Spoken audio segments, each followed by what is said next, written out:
evening and welcome to Surrey Police Live.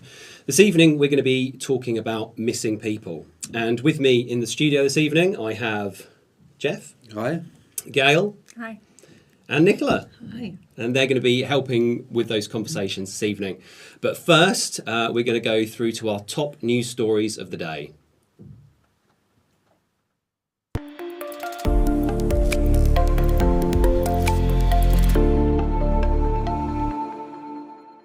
Good evening, I'm Andy Smith, a volunteer with Surrey Police, and I'll be bringing you the latest news from Surrey Police headquarters. First up this evening, it was an early start for officers and a rude awakening for some unsuspecting residents in Mole Valley last Friday, as a number of drugs raids were carried out across the borough. The three-day operation worked to target organised drug dealing in the area, with an estimated 10 kilograms of drugs and £100,000 worth of assets seized, and a total of 9 arrests made in relation to drug supply. Officers, along with the independent charity Crime Stoppers, also spoke to local residents about the signs of drug dealing and how to report it. PC Elliot Hartley hailed the operation a success and reiterated the importance of safeguarding the community from the devastating impact of drug dealing. And next up this evening, we're asking viewers, do you know what catalytic converter theft looks like? We're urging residents to be aware of the signs of catalytic converter theft as thieves continue to target the precious metals found underneath most cars. In this video, taken in Merstham, thieves can be seen jacking up a car and using noisy tools to remove a catalytic converter, a process which can take as little as 60 seconds. Officers are also urging residents not to put themselves at risk by approaching catalytic converter thieves themselves, but to call police immediately. Dial 999 if a crime is in progress, otherwise report via our website. And some squawking good news to end with this evening from our partners at Runnymede Borough Council, after CCTV cameras captured this nosy parakeet enjoying a good bird's eye view in the car park at St Peter's Hospital in Chertsey on Monday. Runnymede Borough Council shared the image on their Facebook page, with followers quick to comment on the latest addition to the Flying Squad. And that's all from me. We'll be back next week to bring you all the updated headlines from Surrey Police.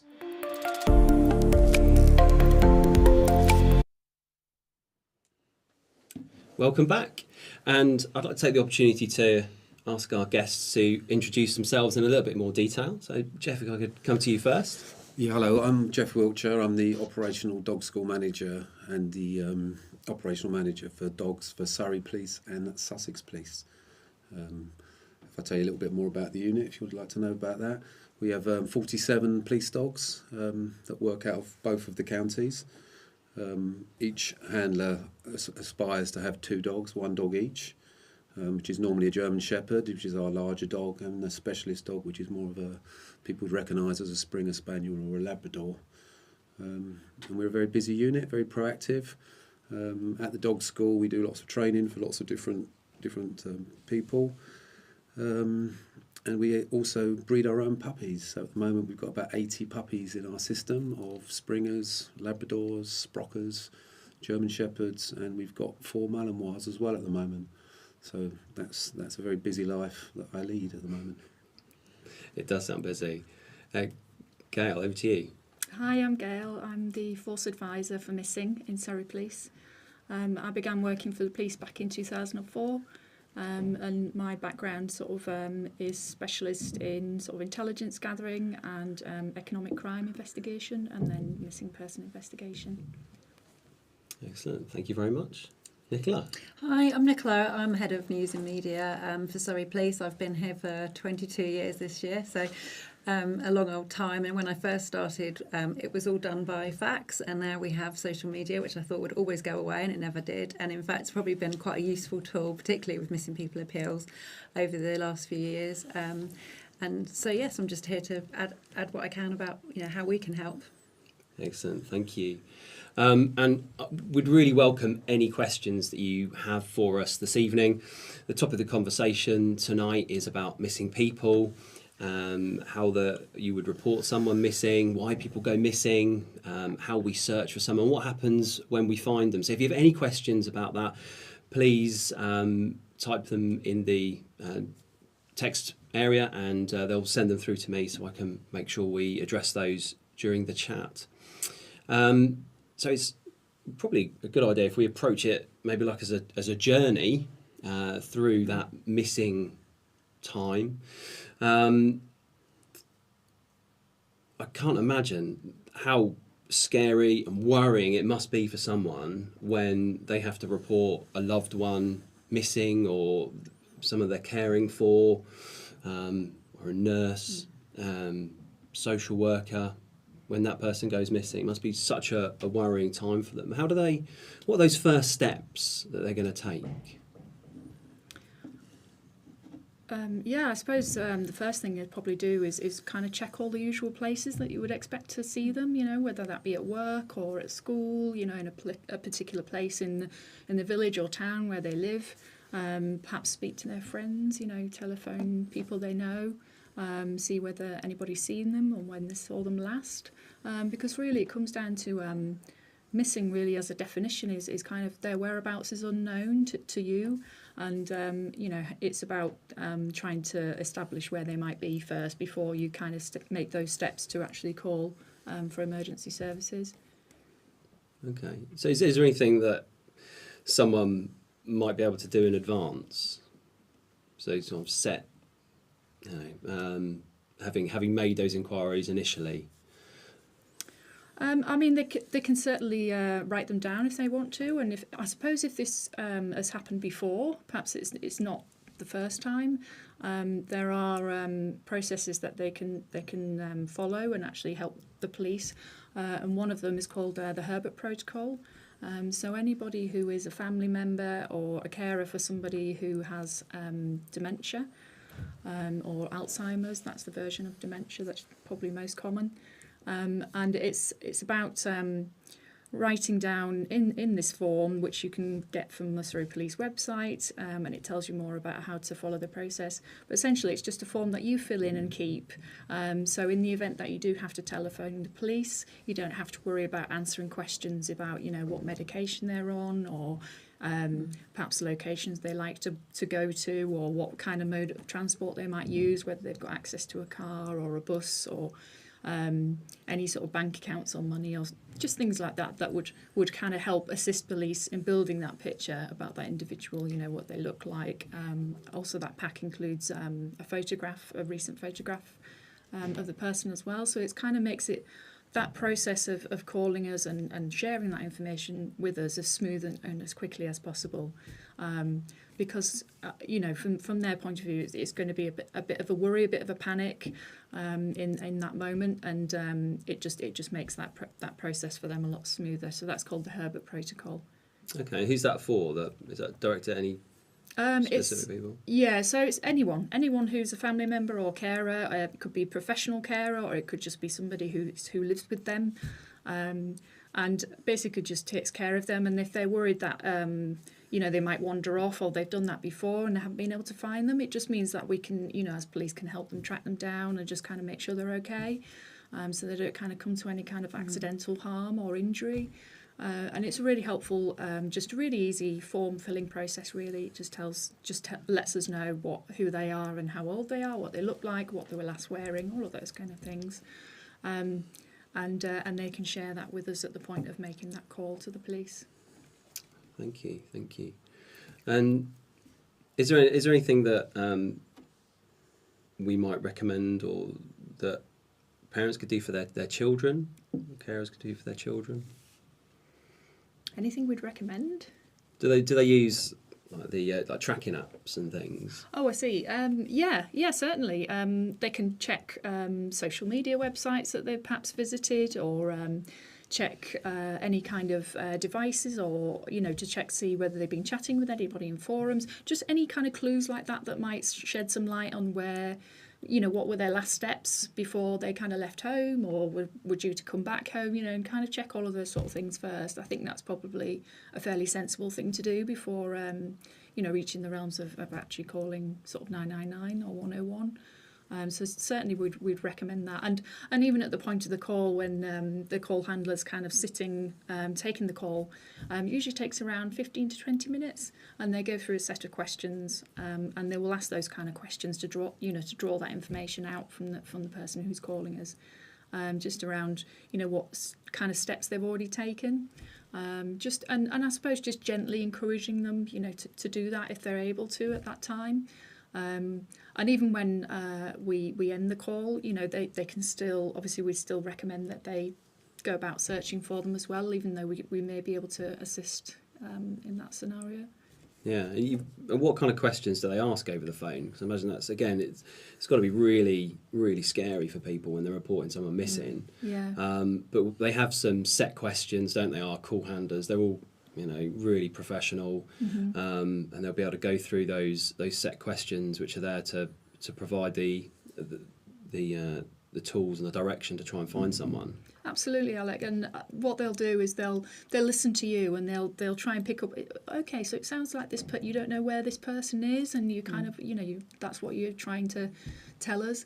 So that will prompt them to go into a question set, and I think it's about 25. It's sort of 25 questions long, and it will ask questions like, how old they are, what their name is, where they were last seen. What's their home address, any kind of contact numbers or vehicle registrations that they might have. It'll also ask things about what they were last wearing. Did they take anything with them, rucksack or a handbag or car keys, house key, all of those kind of things. The questions will also ask about whether they have any medications that they need, and do they have them with them or not, and what are the possible side effects if they don't take them. They'll also ask questions about whether they've been, what's their mood before they left. What did they seem like, and did they say about where they might be going or who they're going with, and has there been any recent changes in their behaviour? Have they built perhaps new friends or they become withdrawn, and kind of just little clues like that about which might. Again, it's all about gathering information and building that picture about the situation.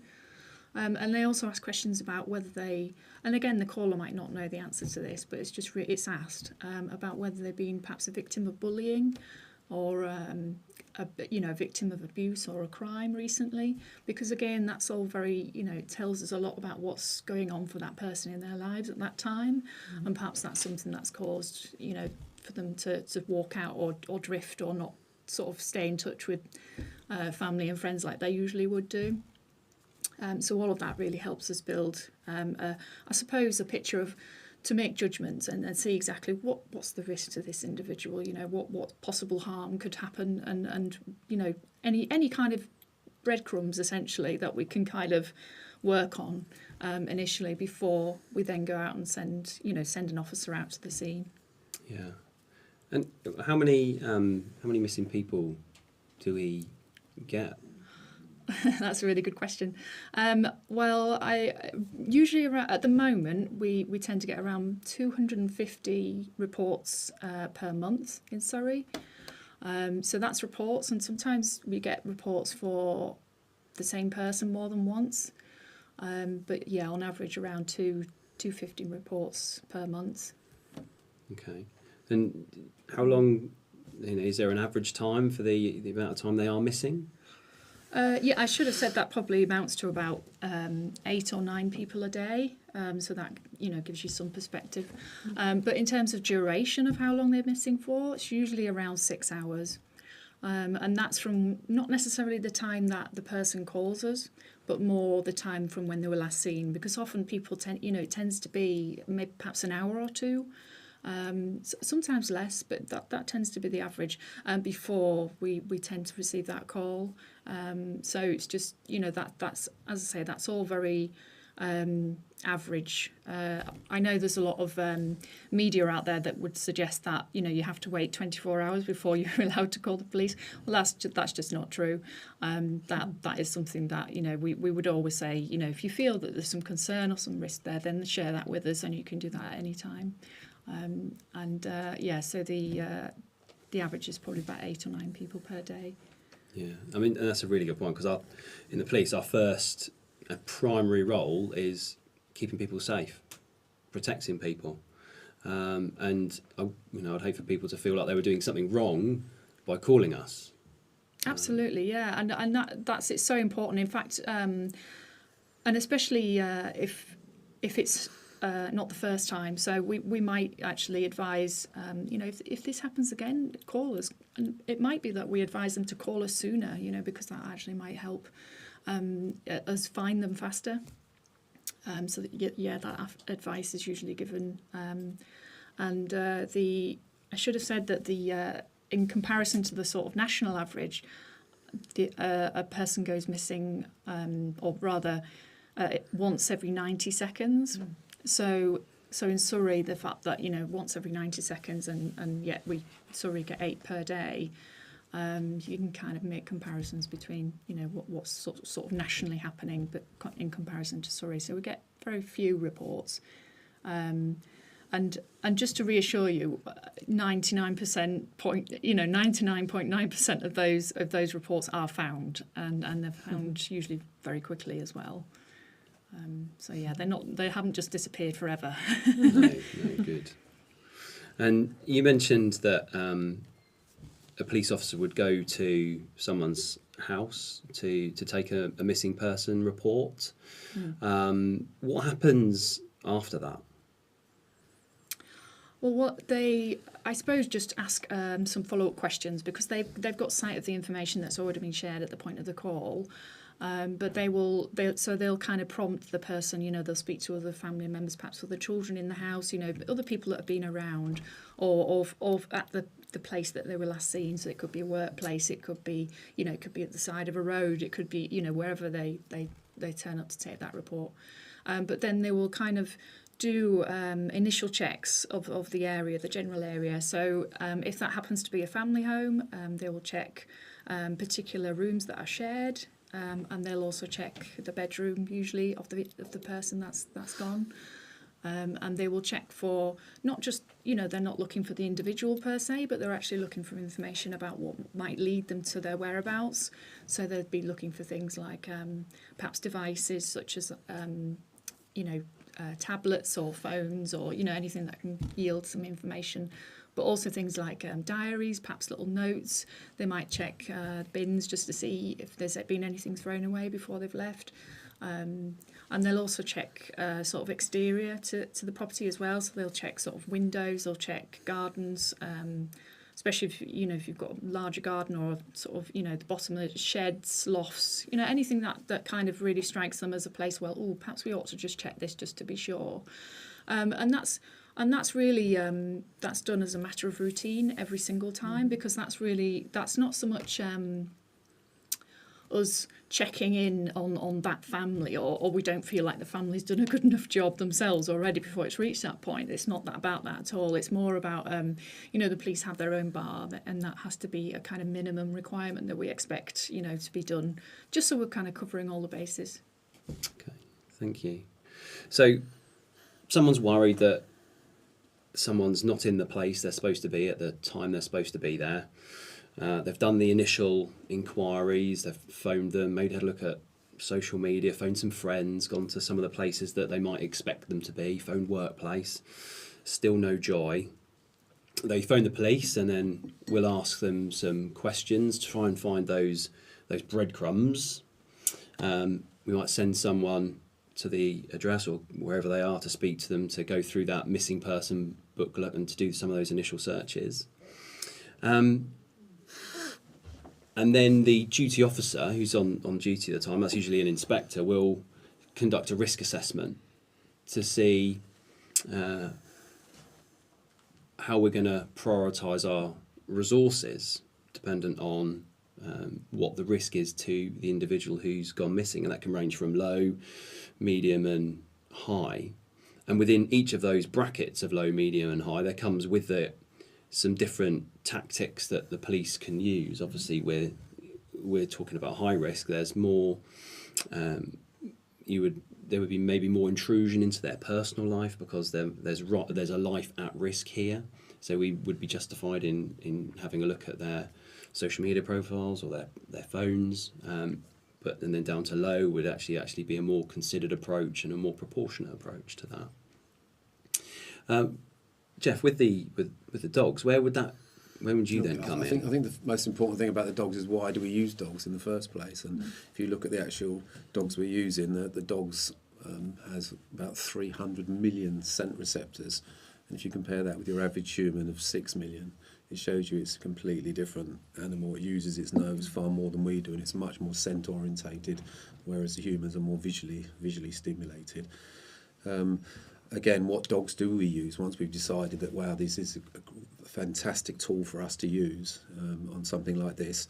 What type of animal we would use? And we would go for a German Shepherd is our dog of choice here as our main general purpose dog. And the reason we use the German Shepherd is because it's actually a really, really sociable dog. So you want a dog who's sociable and is attracted to people, as opposed to your Springer Spaniels who are actually not.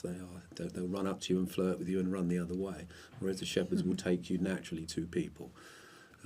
So when you've got something like that, a sociable animal with that amount of scent receptors up its nose, we can use it. So we actually start training our dogs when they're about 8 weeks of age. So they go out to the members of the public and we start training our dogs to track.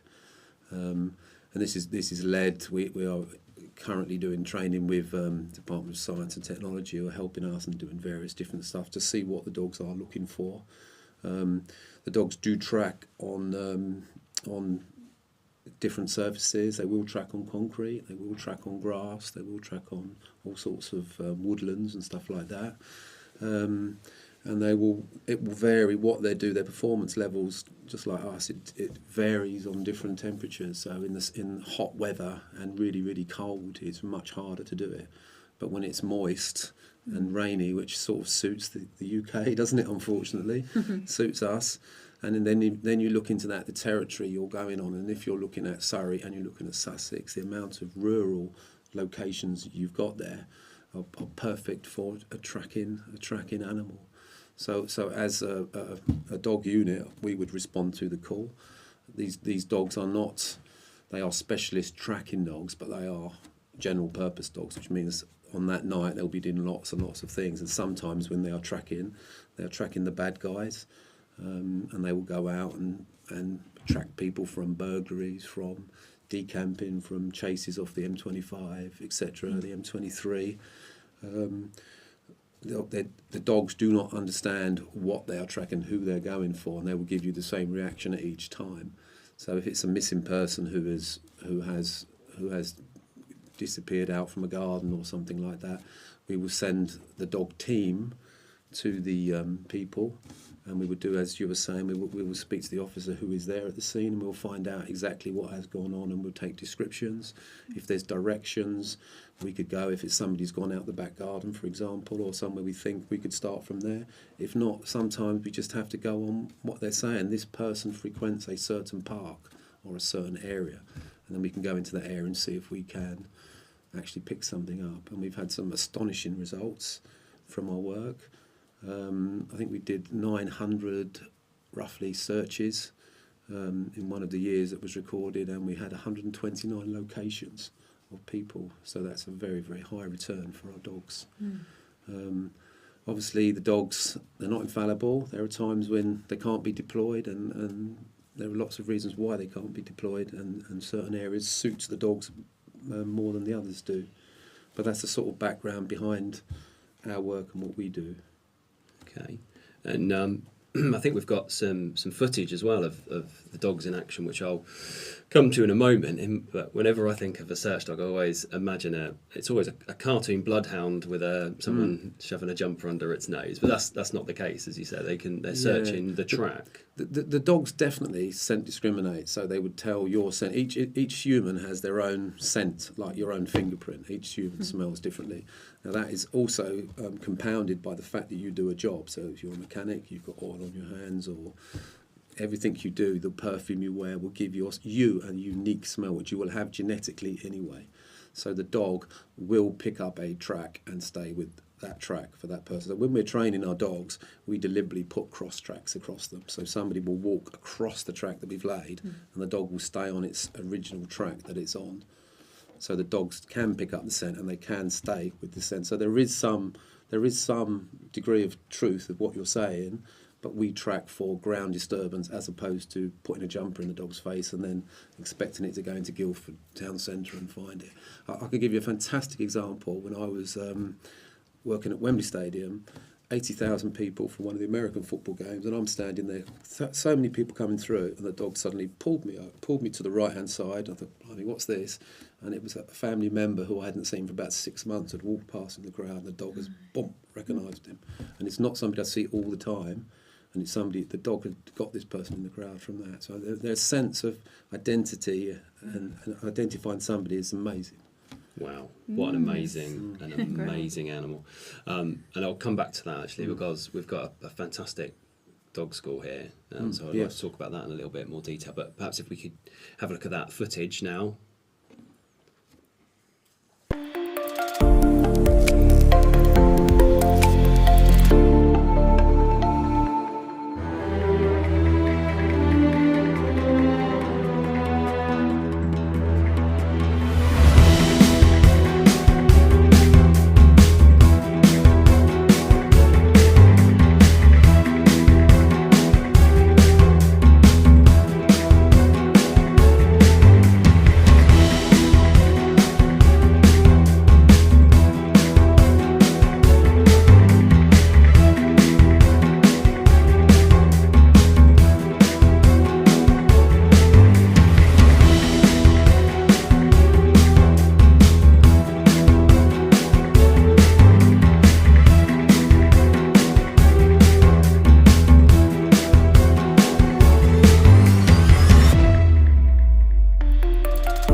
Welcome back, and back to you, Jeff, because I'd love to hear some more about the dog school, and because I think there's some award-winning dogs in there as well.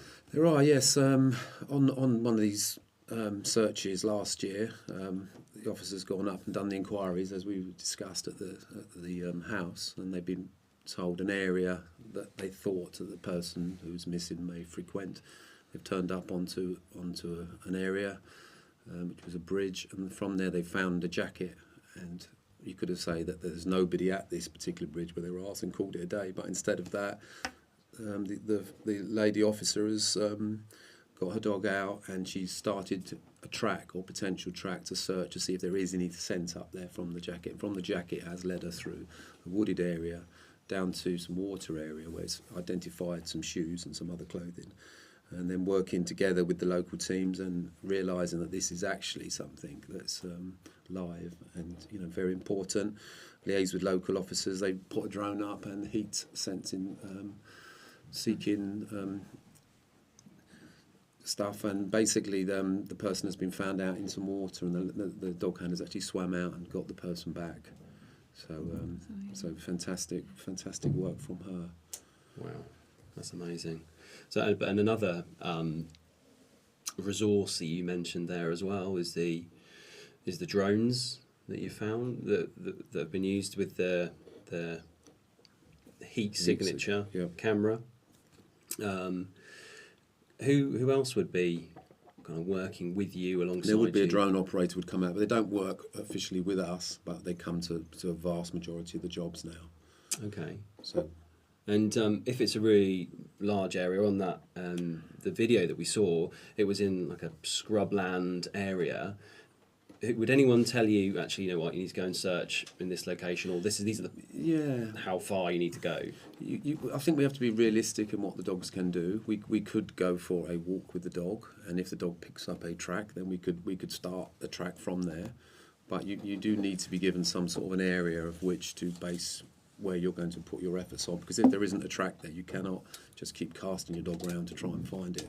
But if there is a significant area that we think is a potential, then we could certainly go in there with more than one dog. You could take 2-3 dogs in there if we've got that capability. But it all depends on how good the information is and the intelligence is that comes through to us.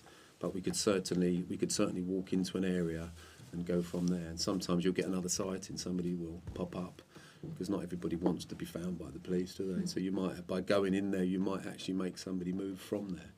Okay. So, and how often do you work with the Pulsar, the police search advisor, and then the search team? They're based in our office, so quite a lot. Yeah, quite a lot. We see them quite often.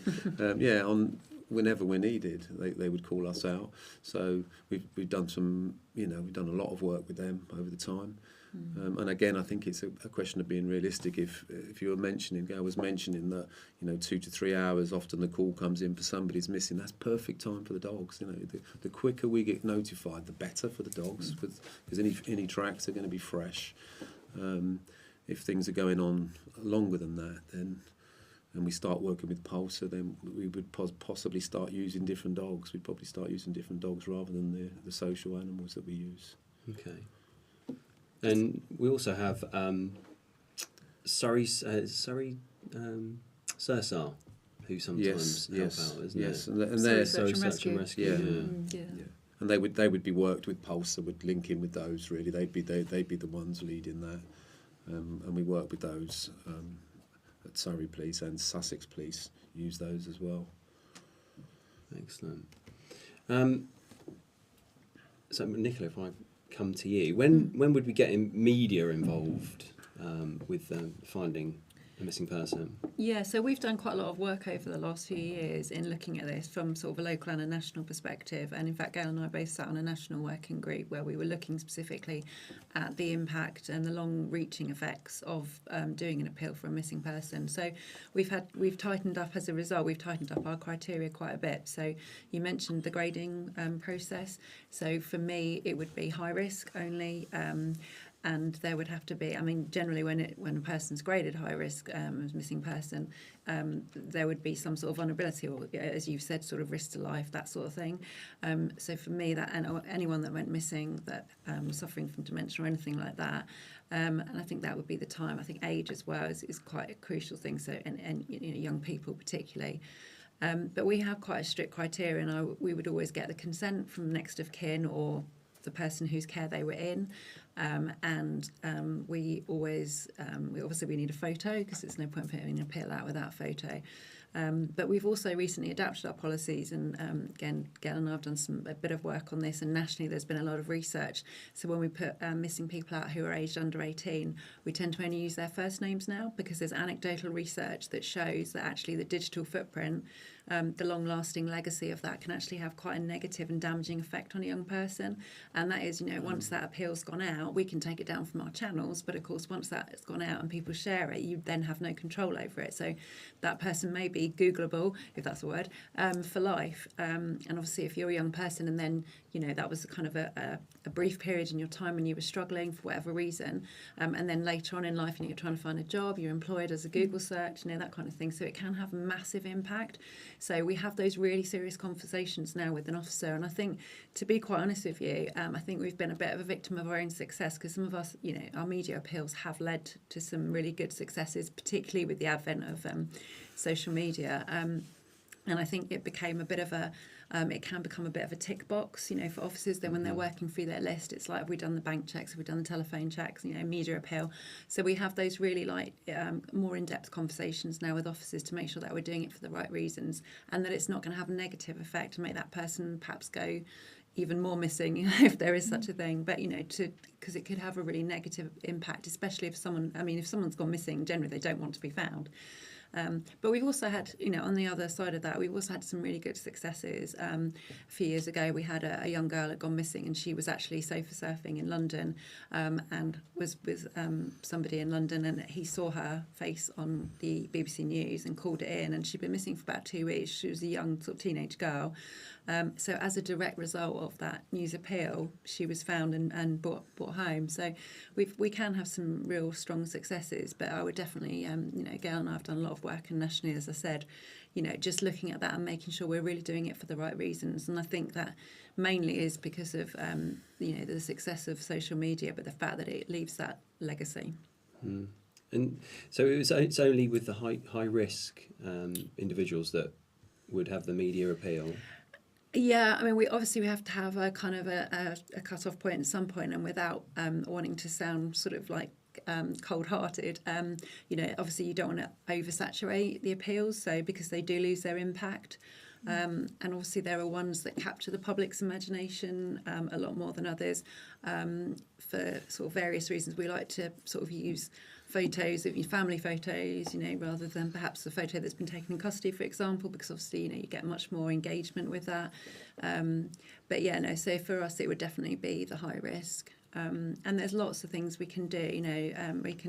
We share information with other forces. So if we think someone's gone to a different force area, I had one actually just the other night where the person was believed to have gone to Dorset, and we literally just put the appeal out in Dorset, which was a bit of a weird way of doing it, but it just meant that then the friends and colleagues in Surrey of the missing person then didn't necessarily see it, and actually he was found quite quickly. So so there's lots of things like that we can do, so lots of information sharing with other forces and things like that. Yeah, well, but that's just demonstrating a really targeted approach that delivering the media appeal to the place that you think they're going to be. That's a really effective way of trying to find somebody. And maybe we could talk about what we do when we found them, because the journey doesn't stop there. We still keep on working to see how we can stop that person going missing again, and we can explore why has that person gone missing, because that could be at the heart of this. It could be a really important safeguarding matter that we uncover.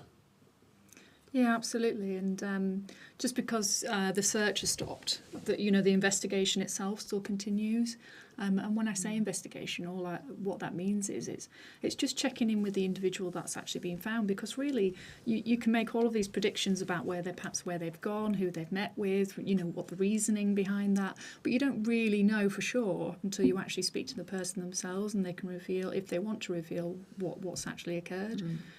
So a big part of police work also involves actually sitting down with them, even if it's just for 5 minutes, 10 minutes, just to have a real sort of check-in. Are you okay? How do you feel now that you've come back? Because it's about not just making sure that they're okay there and then, but sort of, and not just physically, not just sort of checking them up and down and making sure that they don't need to be taken to hospital, but it's more than that. It's about just making sure that they're that as soon as we've walked out the door, they're still going to be okay. Because I think what missing usually indicates a lot of the time is that it doesn't just, sometimes it can happen again and again and again. And so what that tells you is that even though they've been found, the underlying concern hasn't gone away, and that still needs to be resolved. And it could be for all sorts of reasons. It could be health reasons. It could be somebody's perhaps struggling at work or at school, or with perhaps debt or personal relationships. All of these kind of factors are reasons why people sort of disappear off.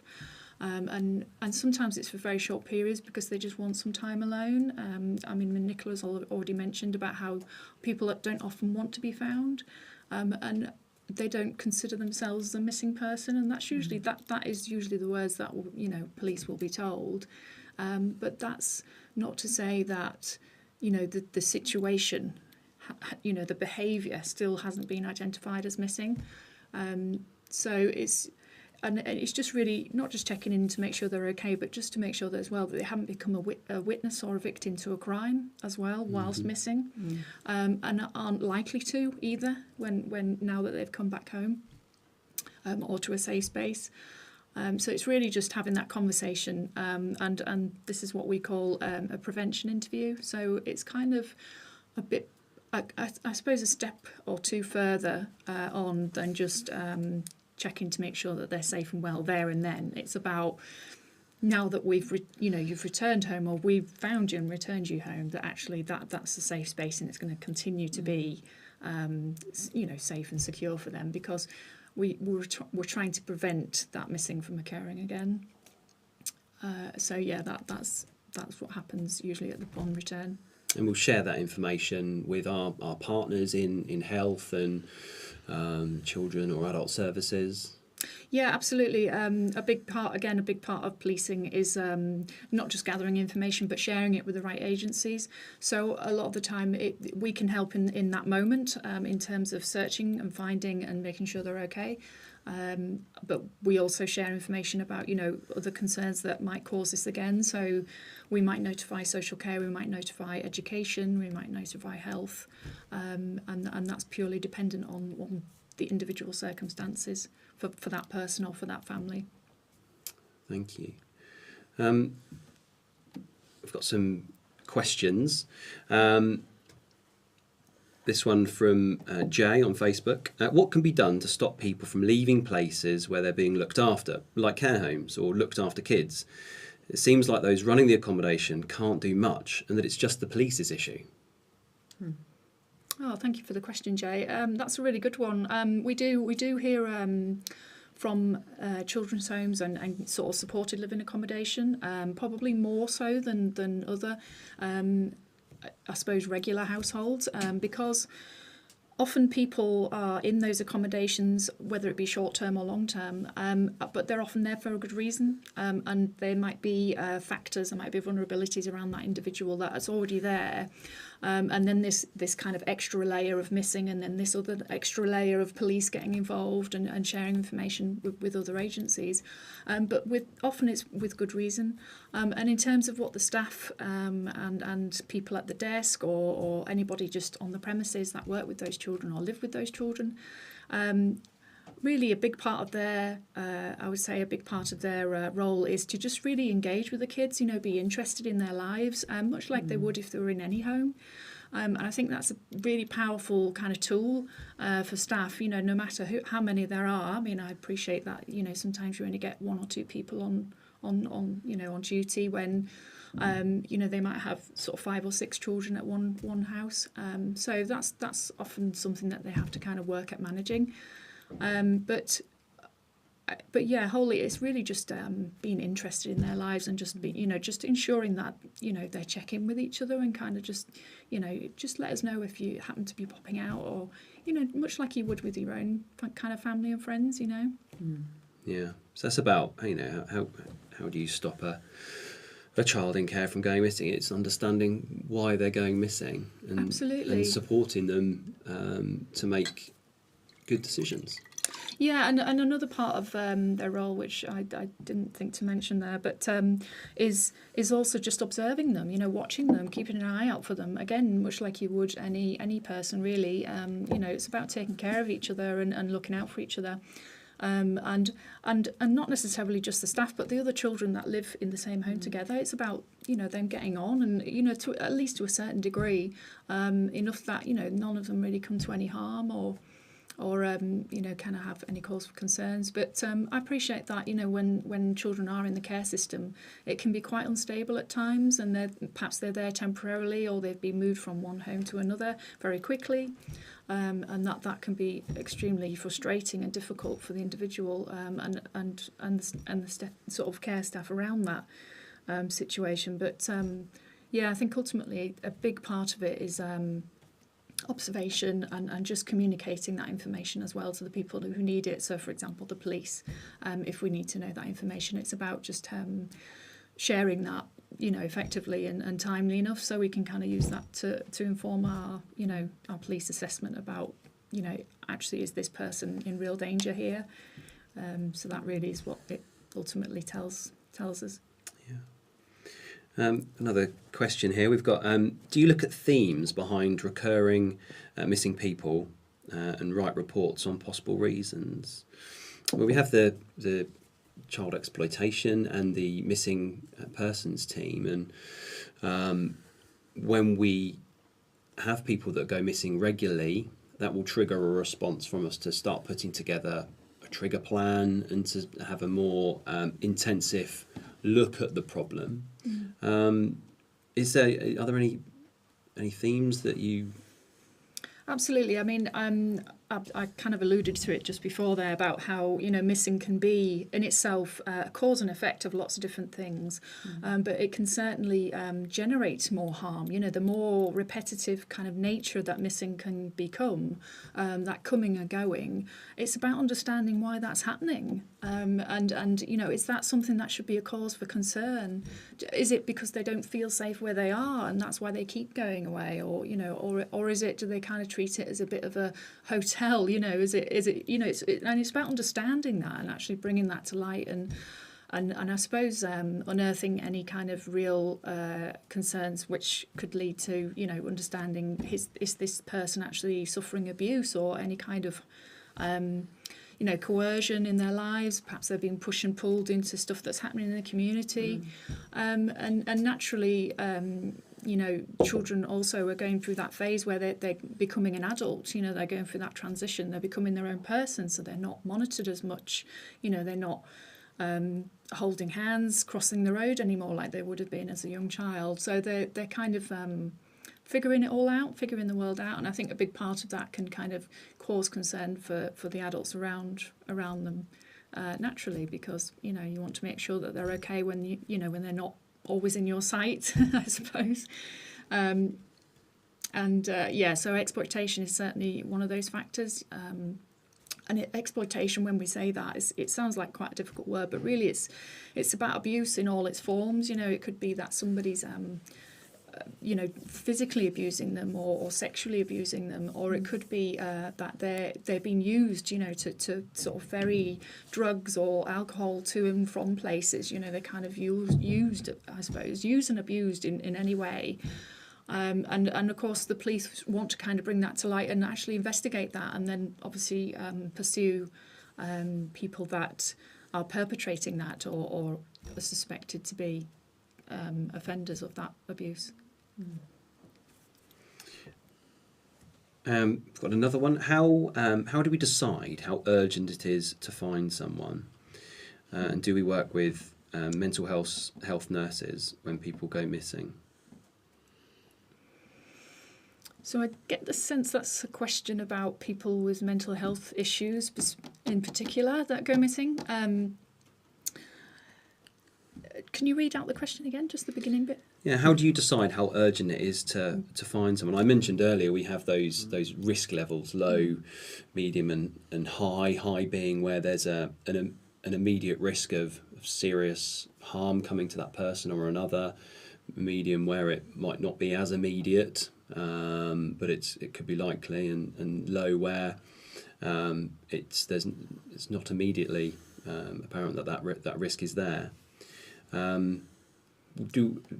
Do we liaise with mental health nurses? I suppose we would if they were within they were being looked after in a hospital, for example, or they were in the community. We might liaise with any social care if we knew that they were being supported by health to identify what their vulnerabilities were, to then inform that risk assessment. Absolutely, and much like any caller that calls us, we're informed by what they tell us. We don't necessarily know that individual. We don't know anything about them. We don't know what they look like, where they lived, anything at that stage. So and it's much the same for any nurse or doctor that happens to ring us as well and share those concerns. But I guess from another professional, we would certainly work with health professionals, much like people who work in care homes or any kind of sort of premises where they're there as I suppose in a job professional capacity. Because actually they make it their business to understand what it is that the person requires, the treatment or the education or the kind of, the service that they need.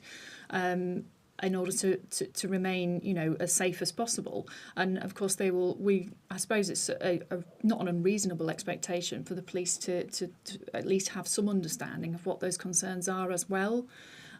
So yeah, I suppose that's how we kind of, there is, I guess you would, even if it was a family member that was calling us, there's certain expectations, which is, I suppose, teased out by our initial question set. We kind of expect people to perhaps, well, have you called them? Have you searched that place where you think they might be? It's not unreasonable for anyone to really expect that to happen before, we send out a car with all the, lights and sirens, because it might not warrant that, and that actually might go against actually helping that individual get better or be safer. So so it's very much about working with professionals in that way. Gathering in all the information, all those breadcrumbs that you mentioned in at the beginning to build that rich picture, so we can direct our resources according to threat, harm and risk and support them according to their need. Absolutely, and it's all information led. It's all, we like to use the word intelligence, but essentially information, and in all its forms, to actually, understand the person, the situation, their motives, their feelings, their emotions. Because I think missing is kind of it's kind of misunderstood. It can be it's quite broad in what it can cover, but I mean, someone whose whereabouts is unknown, that's quite a broad way to define something, and it's quite universal. It's not. I mean, the police are guided by the College of Policing, and that definition is very, very universal. But it doesn't necessarily mean that it's something that would amount to the police actually providing resources, much like dogs or drones or media appeals. It doesn't need that to that extent, but another role of the police is really to pick up on those early signs of, what's going on here? Is this something that we perhaps need to speak to social care about, or we need to speak to education about, or we need to speak to a third sector? And we can even recommend to the individual and families that have actually called us to reach out to services in the community. So whether it could be health safe havens, which people can just drop in and have a confidential chat with somebody over a cup of tea, or it might be that we recommend if you happen to feel this way again, there are numbers and helplines that you can call, and two of which we probably refer to a lot is both Samaritans and also the Charity Missing People, because they each have helplines that are available sort of 24/7 all year round, and people can just whatever's going on, if they don't want to talk to the police, that that there is somebody out there that they can speak to. Yeah, there's somebody out there. That's a good message, I think, to wrap up on. So thank you, Jeff, Gail, Nicola, thank you very much, and thank you for watching, and good evening.